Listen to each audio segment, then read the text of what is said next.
Hello everyone, welcome back to the class. This is Ambika Singh, your accountancy educator. आप सभी class 11 commerce students का स्वागत करती हूँ आपके अपने फेवरेट चैनल मैग्नेट ब्रेन्स में, जो आप सभी को प्रोवाइड करता है बिल्कुल 100% free as well as quality education. जी हाँ दोस्तों, बिल्कुल यहाँ पर हम आपको सीबीएसई बोर्ड के अलावा अदर स्टेट बोर्ड के कोर्सेज भी प्रोवाइड करते हैं, जैसे कि Delhi, Bihar, UP, MP and Rajasthan board. English medium courses हम आपको from class KG to class 12 provide कराते हैं और हिंदी मीडियम के कोर्सेज भी हम आपको प्रोवाइड करते हैं starting from class 6 to class 12। Okay, तो बस करना क्या है, आपको चैनल से जुड़े रहना है, चैनल को सब्सक्राइब करना है, क्योंकि स्टूडेंट्स यही एक ऐसा चैनल है जो आपको 100% फ्री में हाई क्वालिटी एजुकेशन प्रोवाइड करता है। जी हाँ बिल्कुल, हम आपको यहाँ पर आपके सब्जेक्ट्स के हर एक चैप्टर के हर एक टॉपिक का डिटेल एक्सप्लेनेशन आपको प्रोवाइड करते हैं और टॉपिक वाइज काफ़ी सारे एक्सरसाइज के क्वेश्चंस हम लोग सॉल्व करते हैं और प्रैक्टिस क्वेश्चंस भी हम हर एक चैप्टर के, जैसे कि MCQ, assertion reason, complete chapter revision भी, सारी चीज़ें हम आपको बिल्कुल फ्री ऑफ कॉस्ट में प्रोवाइड करते हैं। ओके, तो आपको करना क्या है, चैनल को सब्सक्राइब करना है फटाफट से। जिन्होंने अभी तक नहीं किया है जल्दी से चैनल को सब्सक्राइब जरूर करिए। और एक चीज़ और आपको बता दूं कि यदि आप ई बुक्स और ई नोट्स में इंटरेस्टेड हैं, यदि आपको चाहिए कि भाई आप अपनी लर्निंग को और भी बेहतर बना सको with the help of e books, E contents हम आपको प्रोवाइड करते हैं, तो बस आपको करना क्या है, लिंक दी हुई है नीचे डिस्क्रिप्शन बॉक्स में, आप जाकर चेक कर सकते हैं और अवेल कर सकते हैं ई बुक्स और ई नोट्स, राइट। तो आई होप सभी ने सब्सक्राइब करा होगा चैनल को और आज की क्लास को लाइक शेयर कर दिया होगा। तो फटाफट से जितने भी स्टूडेंट्स आ चुके हैं, फटाफट से पहले सेशन को लाइक शेयर कर दे, चैनल को सब्सक्राइब कर दे, सो दैट हम अपनी क्लास को शुरू करेंगे।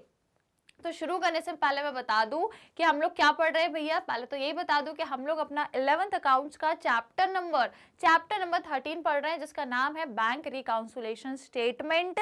इस चैप्टर में हम लोगों ने अभी तक जितने भी टॉपिक पढ़े हैं, पहले तो मैंने आपको एकदम इंट्रोडक्शन दिया था जनरल सा, उसके बाद हम लोगों ने इस टॉपिक या इस चैप्टर के दो जो मेन आपके कह सकते हो इंपॉर्टेंट केसेस थे या दो इंपॉर्टेंट सिचुएशंस थी आपकी।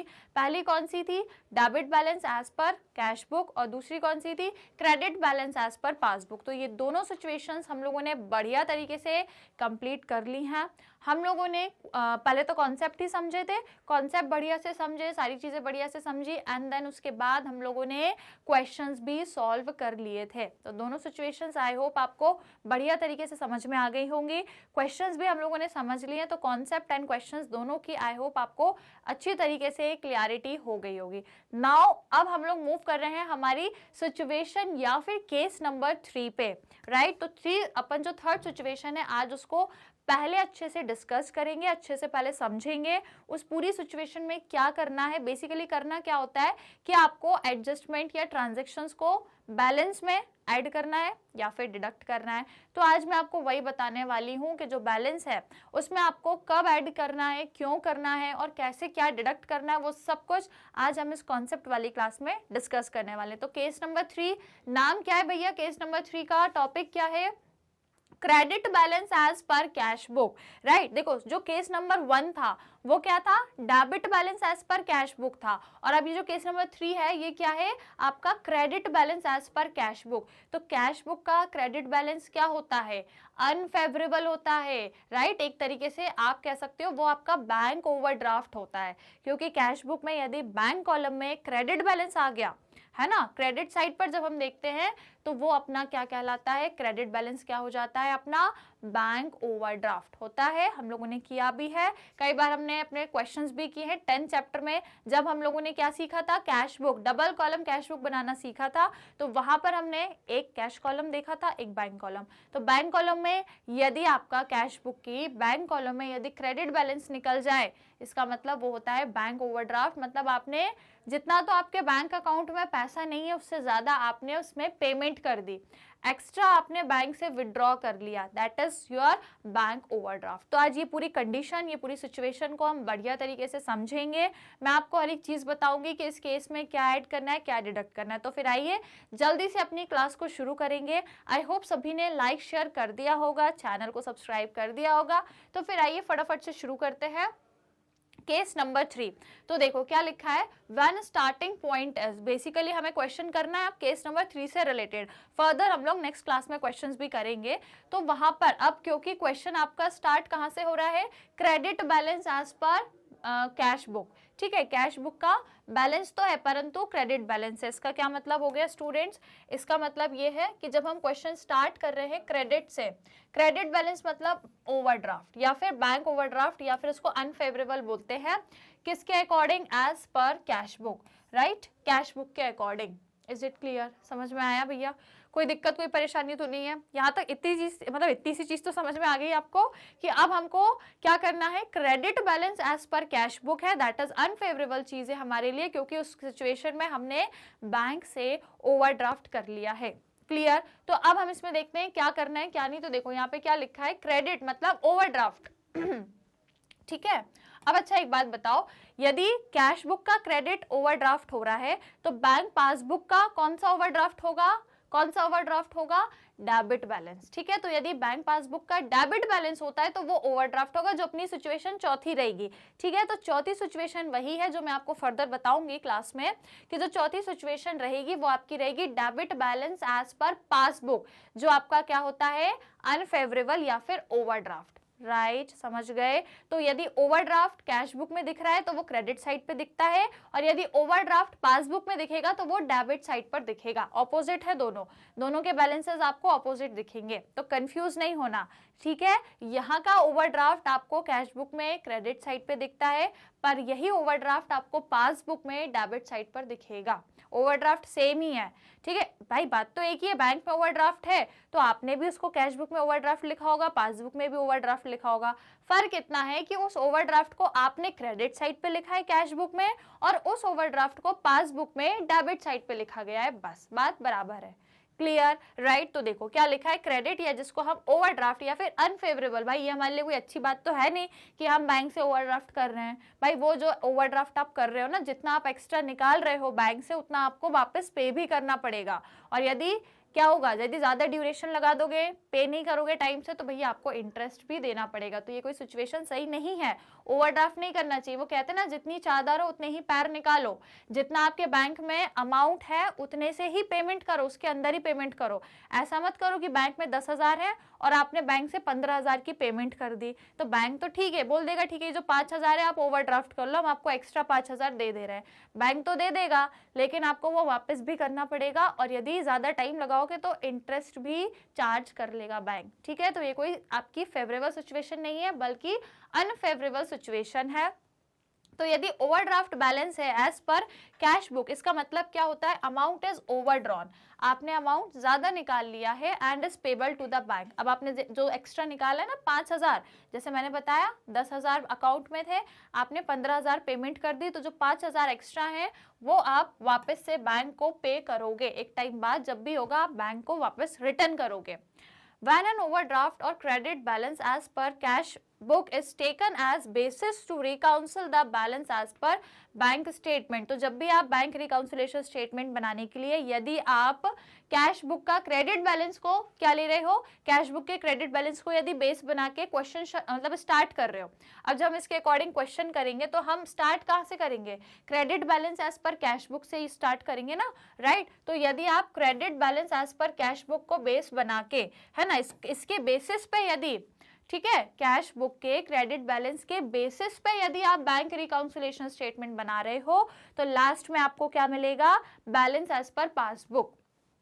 क्लियर, राइट, क्योंकि आप balance as per cash book, वो भी कौन सा, credit balance, credit balance as per cash book से क्वेश्चन स्टार्ट कर रहे हो तो लास्ट में आपको क्या मिलेगा, balance as per passbook, passbook का बैलेंस आपको मिलेगा। कब मिलेगा, पूरे ट्रांजैक्शन जितने भी है उनके एडजस्टमेंट करने के बाद, है ना, कब मिलेगा, सभी एडजस्टमेंट्स करने के बाद जितनी भी एंट्रीज है जिसकी वजह से डिफरेंस आया है ना, जितने भी ट्रांजैक्शंस हैं जिनकी वजह से डिफरेंस आया है उन सभी डिफरेंसेस के एडजस्टमेंट करने के बाद आप ये डिसाइड करोगे भैया क्या ऐड होगा क्या डिडक्ट होगा, और वो सब करने के बाद लास्ट में आपको मिल जाएगा क्या, फ्रॉम द क्रेडिट और अनफेवरेबल बैलेंस लास्ट में आपको मिल जाएगा क्या, कैश बैलेंस को जब सब कर दोगे तो लास्ट में आपको पासबुक का बैलेंस मिल जाएगा। क्लियर, समझ में आया है ना। हम लोग credit balance as per cash book से स्टार्टिंग करेंगे और पूरे एडजस्टमेंट करने के बाद लास्ट में क्या मिल जाएगा, balance as per passbook. Is it clear to everyone, समझ में आया, राइट। अब बात वही है कि यदि सेम साइड पे बैलेंसिंग फिगर है तो जो पासबुक का बैलेंस निकलेगा वो भी क्रेडिट ही निकलेगा, और यदि ऑपोजिट साइड पे बैलेंसिंग फिगर आएगा तो जो पासबुक का बैलेंस है वो डेबिट बैलेंस रहेगा, दैट इज ओवरड्राफ्ट। क्लियर, समझ आया। अभी प्रैक्टिकली जब मैं आपको क्वेश्चंस कराऊंगी फर्दर क्लासेस में तब आपको और अच्छे से क्लियर हो जाएगा। हालांकि आप समझ आ ही गया होगा क्योंकि ऑलरेडी 2 केसेस के क्वेश्चंस हम लोग कर ही चुके हैं, तो अब आपको समझ में मतलब समझने में आसानी हो रही होगी। क्लियर, तो अभी ये समझ आया। अब देखो मैं आपको बताती हूँ कि वो ट्रांजैक्शंस कौन से रहेंगे और क्या आपको ऐड करना है। बस ये ध्यान रखो कि अब जो हम क्वेश्चन करेंगे ना वो कैश बुक के अकॉर्डिंग करेंगे। किसके अकॉर्डिंग, कैश बुक के अकॉर्डिंग। तो अब जो चेंजेस होंगे वो किस में होंगे, कैश बुक के बैलेंस में चेंज होंगे। याद रखना, जिस बैलेंस के अकॉर्डिंग आप क्वेश्चन करते हो ना, अब अपना क्वेश्चन करने का बेसिस तो अब कैश बुक का ही बैलेंस है ना। अपन कैश बुक के ही क्रेडिट बैलेंस से ही अपना क्वेश्चन चालू करेंगे। तो अब जिससे अपन जिस बेसिस से या जिस बैलेंस से क्वेश्चन स्टार्ट करते हैं ना, चेंजेस भी उसी बैलेंस में आएंगे।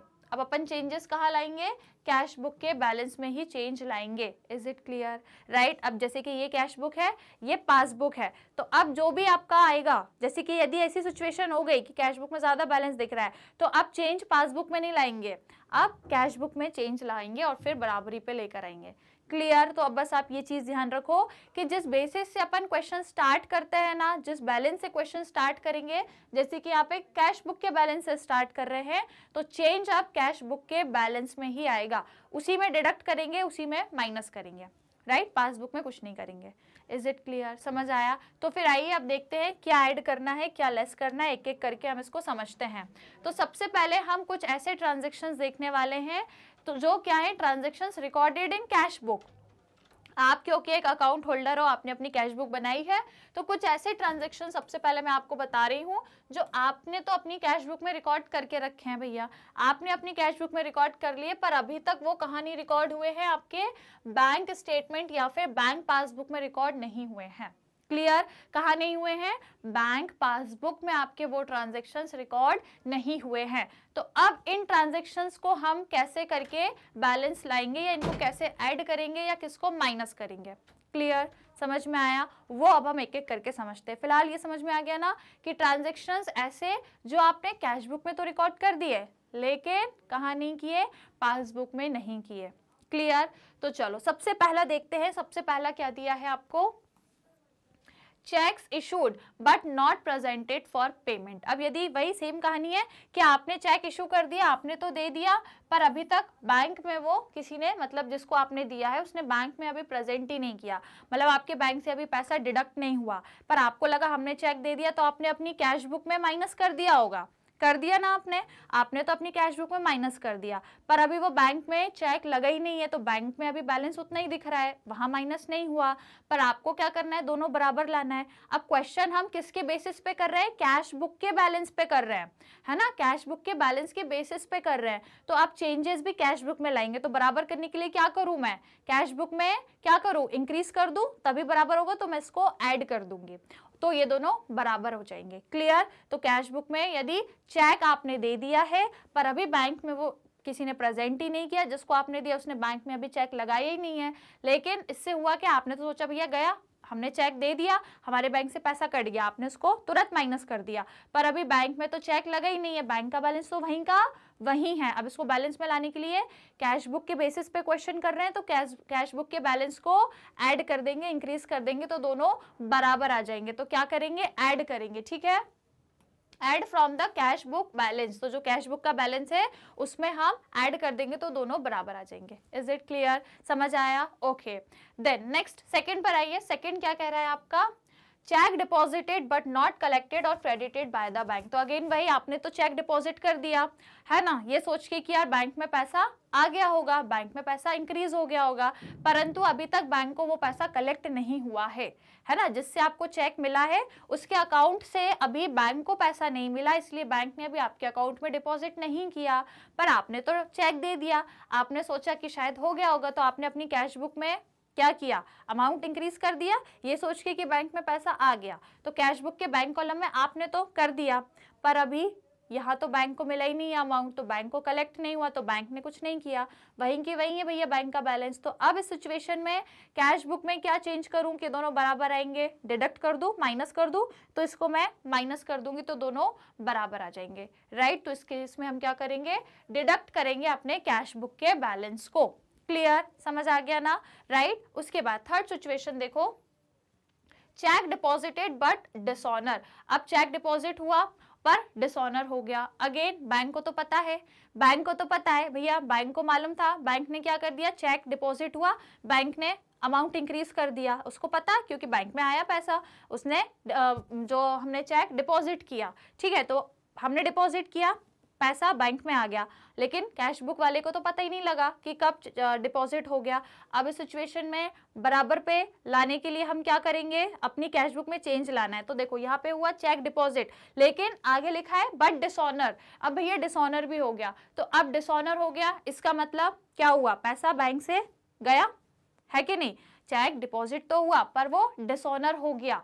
एक बार डिपॉजिट होता है, पैसा आ गया, ठीक है, पैसा आ गया, दोनों में रिकॉर्ड हो गया होगा, परंतु अब क्या हुआ, वो डिसऑनर हो गया, डिसऑनर का आपको पता नहीं लगा, तो डिसऑनर हो गया मतलब वो जो अमाउंट है वो अब माइनस हो गया बैंक अकाउंट से, ठीक है। जब डिपॉजिट हुआ था तो अमाउंट ऐड हो गया था, तो आपने बैंक में भी ऐड कर लिया था, कैश बुक में भी ऐड कर लिया था, राइट। जब चेक डिपॉजिट हुआ तो बैंक में भी पैसा आ गया और आपकी कैश बुक में भी आपने रिकॉर्ड कर लिया, दोनों बराबर आ गए, परंतु वो डिसऑनर हो गया, ठीक है, जो आपने डिपॉजिट किया वो डिसऑनर हो गया। तो डिसऑनर हो गया इसका मतलब कि बैंक को तो पता है, तो बैंक ने वो अमाउंट माइनस कर दिया क्योंकि वो डिसऑनर हो गया, पर आपको तो नहीं पता ना, आपको नहीं मालूम, तो अब आपको बैलेंस करने के लिए कैश बुक में बैलेंस को माइनस करना पड़ेगा, माइनस करोगे तो दोनों बराबर हो जाएंगे। क्लियर, समझ में आया, दोनों क्या हो जाएंगे, बराबर, राइट। तो इसमें क्या करेंगे, डिडक्ट करेंगे, समझ में आया ना, आया कि नहीं, एक बार और बताऊं, देखो आपने चेक डिपॉजिट किया, ठीक है, यहाँ पे आपका बैलेंस रहा, पर अब वो जो डिपॉजिट किया था वो बैंक ने उसको डिसऑनर कर दिया, वो पैसा नहीं आया, तो मतलब बैंक ने वो माइनस कर दिया पैसा, राइट। अब इस केस में आपको नहीं मालूम, तो अब आप क्या करोगे, अपने कैश के बैलेंस को माइनस करोगे, क्योंकि हमको क्वेश्चन कैश बुक के बैलेंस से करना है, चेंजेस जो भी करेंगे कैश बुक में करेंगे, पासबुक में नहीं करेंगे। अभी मैंने बताया कि जिसके बेसिस पे, जिस बैलेंस के बेसिस पे क्वेश्चन करते हो, कैश बुक के बैलेंस है तो कैश बुक के बैलेंस में बदलाव लाओ, कम ज्यादा उसको करो, और यदि पासबुक के बेसिस पे या पासबुक के बैलेंस के बेसिस पे क्वेश्चन कर रहे हो तो जो भी ऐड होगा, जो भी डिडक्ट होगा वो सिर्फ और सिर्फ पासबुक के बैलेंस में होगा, राइट। इतनी बात समझ आ गई ना, चलो अब आओ, तो ये हो गया फोर्थ अपना, राइट। तो ये चीज है ऐड होगी, ये तीनों चीजें आपकी डिडक्ट होंगी कैश बुक के बैलेंस में से, राइट। क्लियर, चलो तो फिर आगे बढ़ते हैं। अब हम लोग आगे आपका सेकंड वाला क्या कह रहा है, transactions recorded in bank statement. अब कुछ ऐसे ट्रांजैक्शंस है स्टूडेंट जो आपके बैंक स्टेटमेंट में तो रिकॉर्ड है, मतलब आपकी पासबुक में तो रिकॉर्ड हो गए, पर आपने अपनी कैश बुक में रिकॉर्ड नहीं किए, ठीक है। कुछ ऐसे ट्रांजैक्शन जो बैंक पासबुक में रिकॉर्ड हो गए पर आपने कैश बुक में रिकॉर्ड नहीं किए। अब इनका क्या करेंगे, तो सबसे पहला है आपका चेक या फिर cash deposited directly by the bank. अब किसी ने डायरेक्टली आपके बैंक अकाउंट में पैसा डिपॉजिट कर दिया या डायरेक्टली आपके लिए वहां पे किसी ने चेक लगा दिया, तो अब इससे भैया बैंक को तो पता है ना, बैंक को मालूम है कि भैया पैसा आ गया है तो बैंक बैलेंस इंक्रीज हो गया है, आपको नहीं मालूम, आपने कैश बुक में रिकॉर्ड नहीं किया, तो आप कैश बुक को बराबरी पे लाने के लिए ऐड कर दूंगी तो दोनों बराबर हो जाएंगे। क्लियर, तो यदि ये केस है तो क्या होगा, ऐड होगा कैश बुक के बैलेंस में ये वाला अमाउंट। Clear, right. अब सेकेंड देखिए, interest allowed by the bank, ठीक है, बैंक ने आपको इंटरेस्ट दिया है, आपको इंटरेस्ट दिया है, बैंक को तो मालूम है क्योंकि बैंक ने ही इंटरेस्ट दिया है, उसको तो पता है, पर आपको नहीं मालूम, आपको कोई इन्फॉर्मेशन नहीं मिली इस बारे में, तो बैंक को मालूम है, बैंक ने तो इंटरेस्ट ऐड कर दिया, बैंक बैलेंस बढ़ गया, पर आपको नहीं मालूम, ठीक है। अब जब मालूम चलेगा उसके बाद अब आप क्या करोगे, बैलेंस में लाने के लिए कैश बुक के बैलेंस को ऐड करोगे तो दोनों बराबर आ जाएंगे। क्लियर, तो यहाँ पे कैश बुक के बैलेंस को हम ऐड करेंगे। Clear, okay.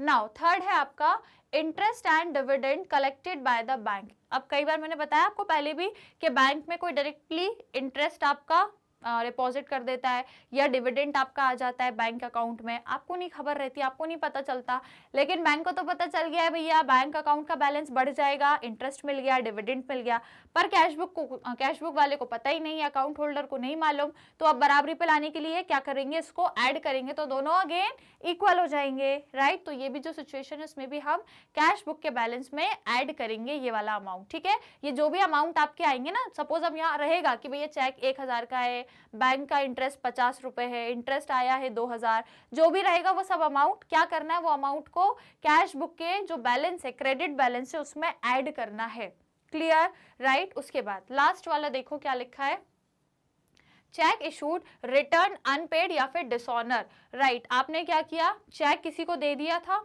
है ना, मतलब चेक किसी को आपने इशू किया था, किसी को दिया था पेमेंट के लिए, अब वो डिसऑनर हो गया है, तो आपने क्या सोचा भैया, आपने क्या सोचा कि हमारे से पेमेंट हो गई है, आपने उसको डिडक्ट कर दिया था।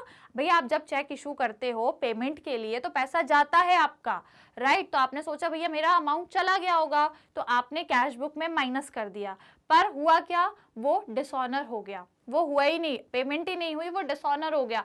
तो अब इस केस में आप क्या करोगे, आपने तो माइनस कर दिया पर वो बैंक से हुआ ही नहीं क्योंकि वो डिसऑनर हो गया, राइट। तो भैया बैंक में कोई चेंज नहीं आया क्योंकि वो डिसऑनर, पेमेंट ही नहीं हुई, राइट। तो अब आपने तो लेकिन माइनस कर दिया, अब बैलेंस करने के लिए कैश के बैलेंस को क्या करोगे, ऐड करोगे, तो दोनों बराबर आ जाएंगे, क्लियर। क्या करेंगे, ऐड करेंगे, राइट। तो ये वाली जो सिचुएशन है, ये चारों सिचुएशन में जो भी आपको अमाउंट दिए रहेंगे, आपको कैश बुक के क्रेडिट बैलेंस में क्या करना रहेगा, ऐड करना रहेगा। Is it clear to everyone, समझ में आया सभी को बढ़िया तरीके से।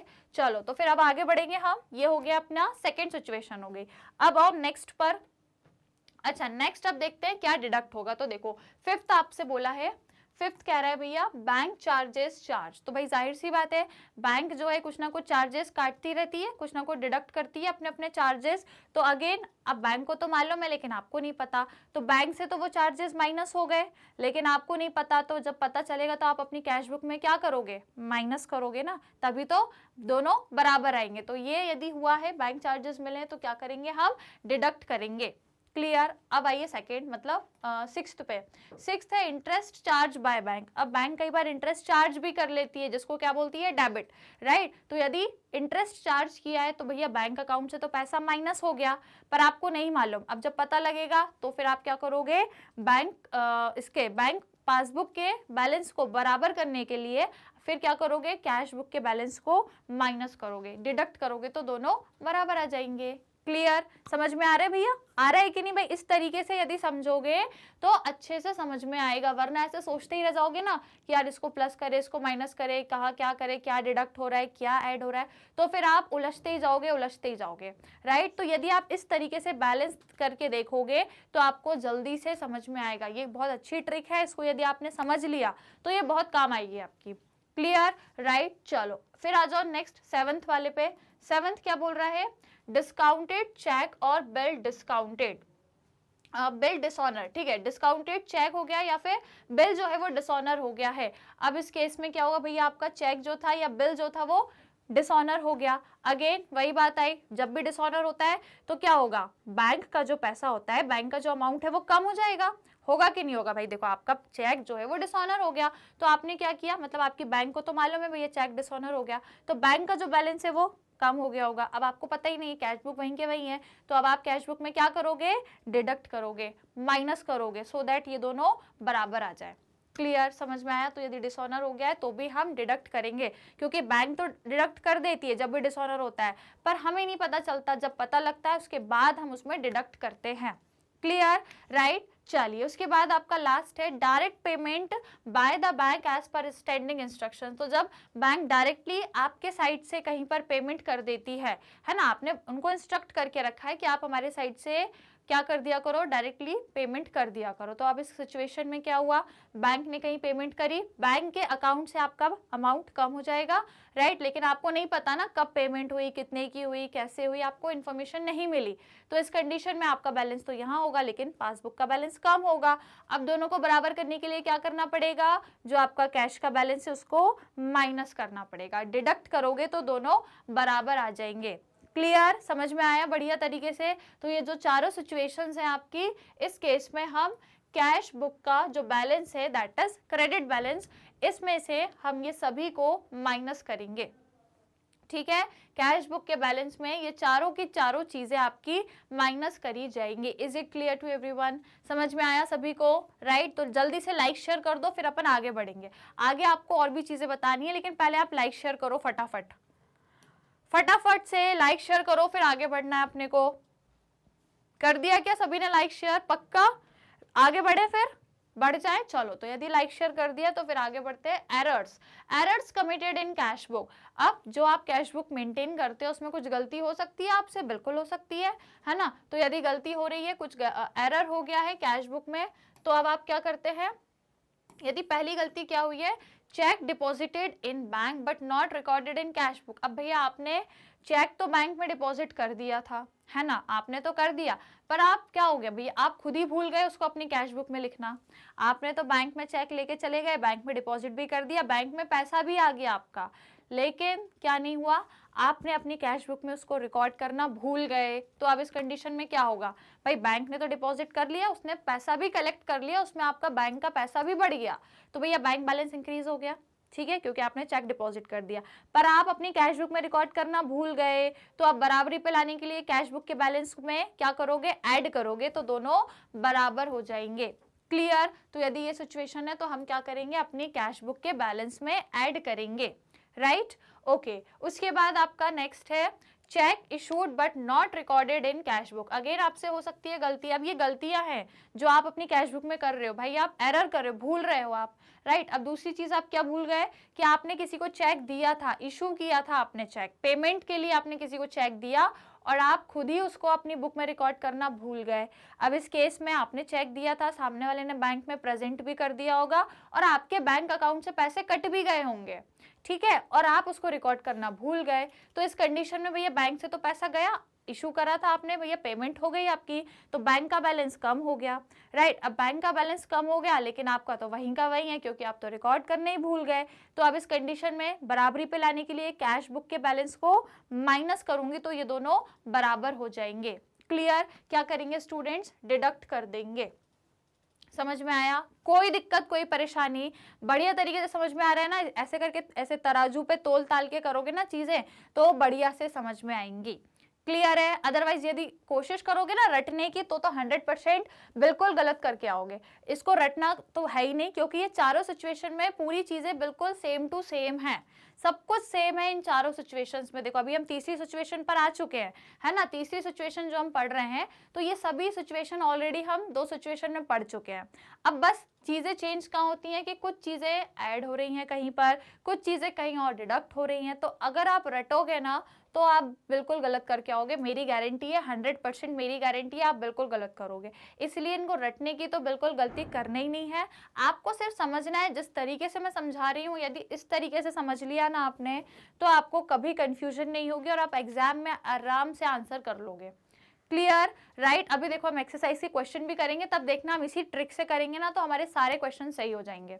राइट, चलो तो फिलहाल यहाँ तक समझ में आया, अब अपन आगे बढ़े। चलो आगे बढ़ते हैं, कुछ और चीजें देखेंगे एरर से ही रिलेटेड। चलो अब थर्ड पॉइंट देखते हैं, क्या कह रहा है। Overcasting error in the receipt side and undercasting error in the payment side of cash book. Again आपसे गलती क्या हो गई कि आपने जो कैश बुक है, कैश बुक में आपने क्या कर दिया है, जो रिसिप्ट साइड है, मतलब जो पैसा आपको रिसीव हुआ है, उसको आपने ज्यादा दिखा दिया है, एक्स्ट्रा दिखा दिया है गलती से, है ना। ओवरकास्ट दिखा दिया है कि आपको जो पैसा रिसीव है वो ज्यादा दिखा दिया। राइट, और दूसरी चीज क्या हो गई कि आपके जो पेमेंट हुई है वो आपने अंडरकास्ट कर दी, अंडरकास्टिंग कर दी, मतलब कि जो आपने पेमेंट करी है वो आपने कम शो कर दी और जो आपको रिसीव हुआ है वो आपने ज़्यादा शो कर दिया। तो यदि ऐसी चीज़ करी है, इसका मतलब आपने क्या किया है कि यदि आपने रिसीव जो किया है वो ज़्यादा दिखा दिया, इसका मतलब ये है आपका कैश बुक, ये है पासबुक। अब आपको जो रिसीव हुआ वो आपने ज़्यादा दिखा दिया, तो कहीं ना कहीं क्या हो रहा होगा, आपकी जो कैश बुक है वो ज़्यादा बैलेंस दिखा रही होगी, है कि नहीं। आपकी जो कैश बुक है ये ज्यादा बैलेंस दिखा रही होगी, लेकिन है क्या, ये ओवरकास्ट हो गया ना, उतना बैलेंस है नहीं पर आपने ओवरकास्ट कर दिया। तो इस सिचुएशन में अब क्या करना पड़ेगा, अपनी कैश बुक में से बैलेंस माइनस करना पड़ेगा, तभी जाके वो बराबरी पे आएगा। देखो मान लो ये कैश बुक है, ये बैंक पासबुक है, ये सिचुएशन है। आपने रिसिप्ट ज्यादा दिखा दी तो कैश बुक आपकी ज्यादा बैलेंस दिखा रही होगी। अब आपको तो बराबरी पे लाने के लिए कैश बुक में चेंजेस लाने हैं, तो क्या करोगे, डिडक्ट करोगे तो दोनों बराबर आ जाएंगे। क्लियर? तो क्या करेंगे, डिडक्ट करेंगे यदि आपने रिसिप्ट ज्यादा दिखा दी। ऑन द अदर हैंड यदि आपने पेमेंट कम दिखाई है, इसका मतलब कहीं ना कहीं यहाँ पे होना था, पर आपने यदि पेमेंट कम दिखाई है, मतलब रियलिटी में तो ज्यादा पैसा गया है ना, रियलिटी में तो ज्यादा पेमेंट करी है, पर आपने कम दिखाई, इसका मतलब आपका बैलेंस ज्यादा दिख रहा होगा। होता है कि नहीं? सपोज यदि आपने पेमेंट जितने की करी है उतनी यदि नहीं दिखाई, इसका मतलब आपको बैलेंस ज्यादा दिख रहा होगा। फॉर एग्जाम्पल यदि आपने कहीं पे 1000 की पेमेंट करी है, 1000 में से यदि आपने 500 की तो दिखाई है और 500 की दिखाना आप भूल गए, तो आपको 500 से ज्यादा बैलेंस दिखेगा ना कि यार ये 500 का ज्यादा बैलेंस क्यों आ रहा है। आप भूल गए कि यार ये 500 ज्यादा बैलेंस नहीं, 500 की तो मैंने पेमेंट कर दी है, राइट। तो वही केस है कि यदि आपने पेमेंट कर दी और आप उसको कम दिखा रहे हो, गलती से बाय मिस्टेक आपने उसको कम शो करी है, तो कहीं ना कहीं आपको पैसा ज्यादा दिख रहा होगा। बराबरी पे लाने के लिए माइनस कर देंगे तो बराबर हो जाएंगे। क्लियर? फिर आपका लास्ट क्या है, undercasting errors in the receipt side and overcasting errors in the payment side. अब आपने जो आपको पैसा रिसीव हुआ है वो आपने अंडरकास्ट कर दिया, मतलब वो आपने कम शो किया है ना। पैसा जो रिसीव हुआ वो कम शो किया गलती से, और जो पेमेंट है वो आपने ज्यादा शो कर दी। अब यदि ऐसा है, इसका मतलब कि आपको जो पैसा रिसीव हुआ है वो आपने कम शो करा है, मतलब कहीं ना कहीं यहाँ कम शो करा है आपने, तो बराबरी पे लाने के लिए क्या करना होगा, ऐड करना होगा, तो दोनों बराबर आ जाएंगे, राइट। क्या करेंगे, ऐड करेंगे। On the other hand payment ज्यादा शो कर दी, तो भैया यदि पेमेंट ज्यादा शो करी है तो मतलब आपका जो खर्चा होगा या जो बैलेंस होगा वो कम हो जाएगा ना। मतलब खर्चा इन द सेंस कि जो आपने मतलब दिया है, पेमेंट करिए, तो आपकी जो कैश है वो ज्यादा दिख रहा होगा जाता हुआ, तो भैया बैलेंस फिर कम दिखेगा आपको, ठीक है, क्योंकि पैसा आपका चला गया तो आपका बैलेंस गिर जाएगा। लेकिन बराबरी पे लाने के लिए इसको ऐड करेंगे तो दोनों बराबर हो जाएंगे। Is it clear to everyone? समझ में आया, राइट। तो क्या ऐड होगा, क्या डिडक्ट होगा, आई होप आपको क्लियर हो गया होगा। Is it clear? चलिए अब हम आगे देखेंगे बढ़िया तरीके में। ये सब हम लोग वैसे समझ चुके हैं, है ना। फर्स्ट और सेकंड केस में भी हमने बहुत कुछ देखा था, तो चलो एक बार और इसमें आपको एक तरीके से रिवाइज हो जाएंगी चीजें, ठीक है, क्योंकि यहाँ पे कंफ्यूजन बहुत होती है स्टूडेंट्स को। तो यदि इस तरीके से करोगे ना तो कभी लाइफ में कंफ्यूजन नहीं होगी। मैं जब आपके 11th क्लास में जब मैं थी ना, मतलब मैं जब अपने 11th क्लास में थी, तो मैंने भी ऐसे ही ट्रिक से, मेरे जो टीचर थे अकाउंट्स के, उन्होंने भी मुझे यही ट्रिक से समझाया था, मतलब सभी स्टूडेंट्स को समझाया था। तो उनकी ये ट्रिक मुझे आज भी याद है, तो सोचो मैं आपको भी ये ट्रिक बता पा रही हूँ। तो वो ये जो ट्रिक है ना, ये वाली, इस तरीके से बैलेंसिंग करके बराबर करना, मैच करना, तो ये जो ट्रिक है मुझे मेरे अकाउंट्स टीचर ने सिखाई, हो सकता है उन्हें उनके अकाउंट्स टीचर ने सिखाई हो, राइट। लेकिन ये जो ट्रिक है ये बहुत इफेक्टिव है। सोचो मैंने कब 11th किया था, ठीक है, बहुत टाइम हो गया, मैंने जब 11th किया था तब से लेके अभी तक मुझे ये ट्रिक बहुत अच्छे से याद है, और उनकी बताई हुई हर ट्रिक मुझे याद है, और मैं आपको उनकी बताई हुई सब ट्रिक बताती हूँ, और अपनी तरफ से भी जो ट्रिक्स होती है वो भी मैं आपको बताती हूँ, राइट। तो वो जो ट्रिक है उनकी इतनी इफेक्टिव निकली कि आज भी मुझे याद है, ये वाला मैं आज भी नहीं भूली, ठीक है, आज भी मुझे याद है इस चैप्टर में कि कैसे बैलेंसिंग करना है, और इवन मैंने आपको भी शेयर की है ये ट्रिक। तो आप भी ट्राई करना, ये ट्रिक एक बार दो बार ट्राई करोगे ना आपको बहुत इफेक्टिव लगेगी, और आपके ये सारे क्वेश्चन बढ़िया से सॉल्व हो जाएंगे। बहुत अच्छी ट्रिक है, इससे कभी कंफ्यूजन नहीं होगी, क्योंकि ये जो चैप्टर है ना ये बहुत कंफ्यूज कर देता है। रटना तो इसको नामुमकिन है, और रटोगे तो 100% गलत करोगे क्वेश्चन, राइट। तो रटना तो है नहीं, और यदि आप इसको समझोगे, समझ में तो आ जाएगा, परंतु फिर भी कंफ्यूजन होगी, क्योंकि चारों केस में एक ही एक चीज है, चारों केस में सब कुछ एक जैसा ही है, सब कुछ सिमिलर है, बस फर्क है कि कहीं कुछ ऐड हो रहा है, कहीं कुछ डिडक्ट हो रहा है। सेम चीज यहाँ ऐड हो रही है और सेम चीज वहां माइनस हो रही है। तो ये चीजों को समझना तो आसान हो जाएगा, बिल्कुल है, मैंने आपको जिस तरीके से समझाया है आसानी से आपको समझ तो आ गया होगा, पर होता क्या है हमसे, हम भूल भी जाते और कंफ्यूज बहुत होते हैं, क्योंकि सब कुछ सेम है ना, तो बहुत कंफ्यूजन होती है। इसलिए इसका ये जो तोड़ है, इस कंफ्यूजन को हटाने का एकमात्र ये जो ट्रिक है ना, यही इसका 101% तोड़ है। आपको ना कभी कंफ्यूजन होगी, और ना आपको कुछ याद करने की, ना रटने की जरूरत पड़ेगी। ये ट्रिक से यदि करोगे तो 100% आपका क्वेश्चन सही निकलेगा। क्लियर? तो इस ट्रिक को जरूर आप डेली फॉलो करना, राइट। चलो तो फिर आ जाओ, errors committed in bank statement और बैंक पासबुक। तो अब कई बार भैया गलतियां आपके बैंक पासबुक में भी हो जाती है बैंक के द्वारा, ठीक है, तो यदि बैंक पासबुक में गलती हो गई, जैसे कि कौन सी गलती हो सकती है, wrong credit given by the bank. यदि बैंक ने गलती से आपके अकाउंट में कुछ ऐड कर दिया, क्रेडिट करा मतलब ऐड करा, ठीक है, तो यदि कभी बैंक ने गलती से आपके अकाउंट में कुछ एक्स्ट्रा ऐड कर दिया होगा, तो अब बैंक ने गलती से ऐड कर दिया है, अब आपको बैलेंस करना है, क्या करना पड़ेगा, कैश बुक में भी ऐड करना पड़ेगा, राइट। तो कैश बुक में भी ऐड करेंगे तो ये दोनों बराबर आ जाएंगे, राइट। तो यदि गलती से बैंक ने कुछ ऐड कर दिया है तो आप भी अपने कैश बुक के बैलेंस में ऐड करके उसको बराबरी पे ले आओ। क्लियर।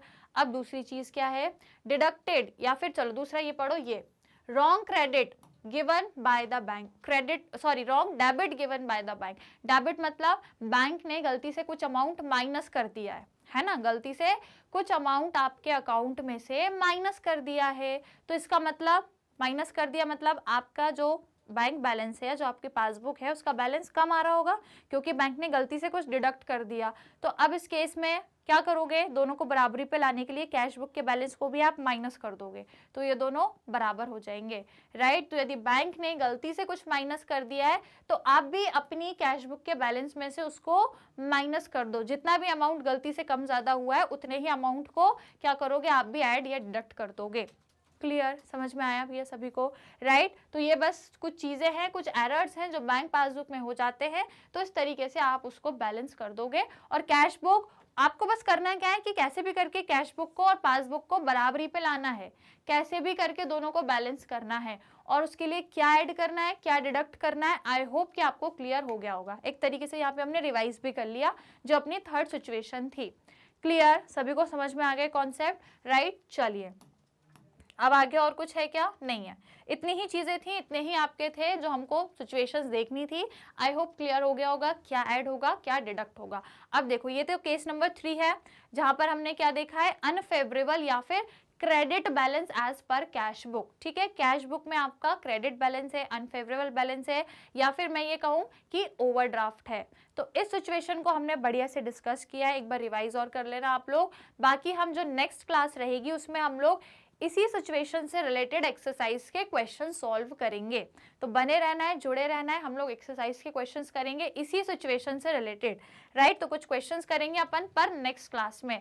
तो आपको क्या करना है, जुड़े रहना है मेरे साथ और चैनल के साथ, मैग्नेट ब्रेन्स के साथ, जो आप सभी को प्रोवाइड करता है 100% free and high quality education, right. CBSE board के कोर्सेज तो हम आपको प्रोवाइड करते हैं, इसी के साथ स्टूडेंट्स यहाँ पर हम आपको अदर स्टेट बोर्ड के कोर्सेज भी प्रोवाइड करते हैं, जैसे कि दिल्ली, बिहार, यूपी, एमपी एंड राजस्थान बोर्ड। इसके अलावा यहाँ पर आपको हम वैदिक मैथ्स क्रैश कोर्स और स्पोकन इंग्लिश के कोर्सेज भी बिल्कुल फ्री ऑफ कॉस्ट में प्रोवाइड करते हैं।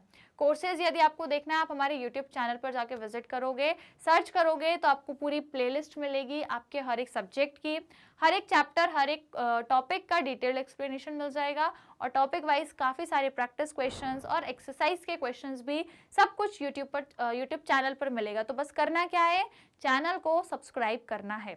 इसके अलावा आप हमारा मोबाइल ऐप डाउनलोड कर सकते हो, यहाँ पर भी आपको कोर्सेज मिलेंगे, या फिर आप हमारी वेबसाइट से भी कोर्सेज एक्सप्लोर कर सकते हो, ओके। और यदि आप लोग other social media platform use करते हो जैसे YouTube, Facebook, Instagram, Twitter, WhatsApp, तो यहाँ पे भी आप हमें फॉलो करके अपनी लर्निंग को और भी बेहतर बना सकते हो। इसके अलावा यदि आप ई बुक्स और ई नोट्स को अवेल करना चाहते हो तो बिल्कुल कर सकते हो, लिंक दी हुई है नीचे डिस्क्रिप्शन बॉक्स में, जाकर आप चेक कर सकते हैं और अवेल भी कर सकते हैं। तो फिलहाल करना क्या है, लाइक शेयर करना है सेशन को, सब्सक्राइब करना है चैनल को। मिलेंगे हम लोग नेक्स्ट सेशन में एक्सरसाइज के क्वेश्चंस के साथ, तो प्रिपेयर होकर आना और रिवाइज करके आना जो भी अभी तक पढ़ाया है उसको, राइट। तो चलिए मिलेंगे नेक्स्ट सेशन में, till that take care and keep learning.